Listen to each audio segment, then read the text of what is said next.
Prime Minister, distinguished members of the Federal and New South Wales Parliaments, Matilda Harry, for your gracious acknowledgement of country, for which I'm sure we're all grateful, our hosts, the Western Sydney Leadership Dialogue, and many, many distinguished guests, ladies and gentlemen.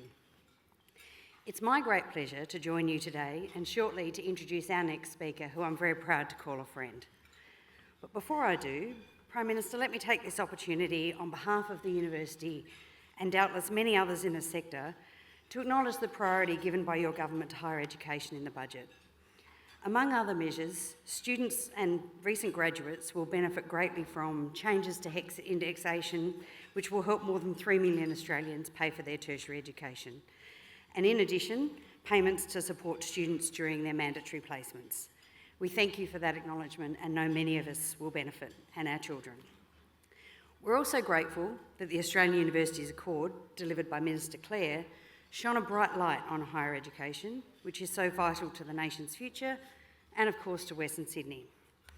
We note that the Accord recommends additional Commonwealth-supported places for higher education, and our modelling shows that around 83,000 of those will be needed in Western Sydney by 2050. We look forward to working with the government to secure those places to ensure our future. Now, Western Sydney is well served by a high-quality tertiary education here in New South Wales, and in particular by Western Sydney University. As I've said to Barney Glover in the past, who I understand is also here today, WSU has been the engine room of economic growth in Western Sydney and is well positioned to continue that for many decades into the future. However, for Western Sydney to reach its full potential, all universities need to play their part. Many of you will know that the University of Sydney has been present at Westmead Hospital since the founding days of the hospital more than 45 years ago.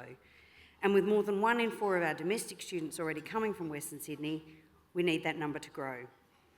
As many in this room know, the University of Sydney has ambitions to create a major campus at Westmead Parramatta to serve the education, research and lifelong learning needs of Western Sydney in the decades to come. We look forward to sharing those ambitions as they progress. Which brings me to our next speaker, Sally Situ, the member for Reid, who some of you may know was a colleague of mine at the University of Sydney until she chose to chance her hand at the political life. Sally was widely respected at the university. She was known to be a woman of deep principle and a leader for students and staff of cultural and linguistic backgrounds.